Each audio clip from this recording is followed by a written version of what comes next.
Assalamualaikum warahmatullahi wabarakatuh. Nama saya Stevi Puspaulia dengan NPM 208. Pada kesempatan kali ini, saya akan membawakan materi mengenai salah satu model perencanaan pembelajaran yang berfokus pada penggunaan media dan teknologi, yaitu model Azure.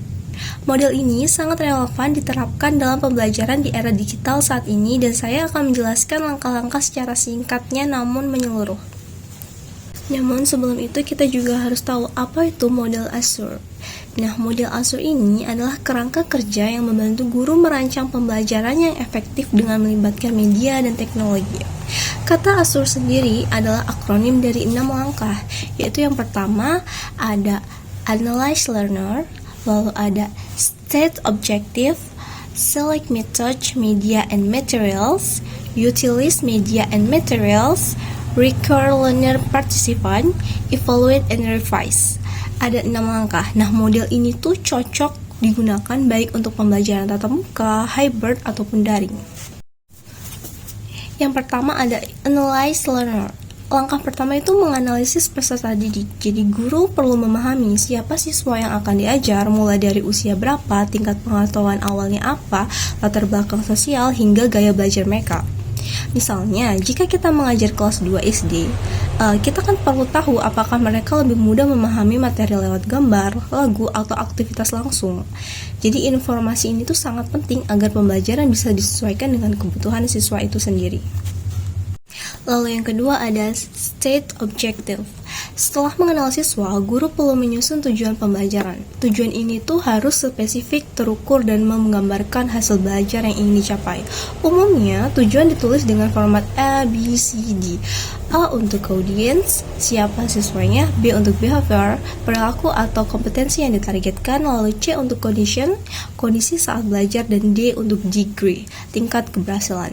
Contohnya, misalkan tadi kita sudah tahu bahwa mungkin siswanya akan lebih enak kalau diajarkan menggunakan video. Nah, contohnya mungkin siswa dapat menyebutkan 3 jenis hewan jinak dengan benar setelah melihat video pembelajaran yang kita berikan. Lalu yang ketiga ada Select Method, Media and Materials. Di tahap ini, guru memilih metode dan media yang sesuai. Metode bisa berupa diskusi, demonstrasi, atau permainan edukatif. Sedangkan media bisa berupa video, gambar, atau alat bantu lainnya. Contohnya, jika siswa lebih tertarik dengan gambar bergerak, maka kita bisa memilih animasi edukatif atau video edukatif sebagai media utamanya. Pemilihan ini harus mendukung tujuan pembelajaran yang telah ditetapkan. Lalu yang keempat ada Utilize Media and Materials. Setelah media dan bahan ajar dipilih, guru harus menyiapkan dengan matang. Ini termasuk mempertinjau media, menyesuaikan dengan durasi, dan memastikan alat yang dibutuhkan tersedia dan bisa digunakan. Misalnya, jika akan menggunakan LCD dan video, pastikan filenya sudah siap, alat berfungsi, dan siswa paham cara mengaksesnya. Tujuannya adalah agar pembelajaran berjalan lancar dan tidak terganggu hal teknis lainnya. Lalu yang kelima ada Require Learner Participant. Supaya siswa benar-benar aktif, guru harus merancang aktivitas yang melibatkan mereka secara langsung. Bisa berupa tanya jawab, kerja kelompok, bermain peran, atau proyek sederhana. Misalnya, setelah menonton video tentang binatang, atau video apapun yang kita sudah tunjukkan tadi, siswa diminta menggambar hewan favorit mereka dan menjelaskan kenapa mereka memilih hewan itu. Keterlibatan seperti ini membuat pembelajaran lebih bermakna dan tidak mudah dilupakan. Lalu yang keenam dan terakhir, Evaluate and Revise.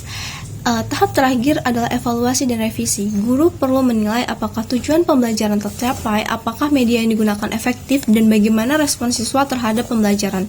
Dari hasil evaluasi ini, guru bisa memperbaiki pembelajaran berikutnya. Misalnya, jika media terlalu panjang dan siswa kehilangan fokus, maka di pertemuan selanjutnya bisa dipilih video yang lebih singkat dan juga interaktif agar siswanya tidak bosan.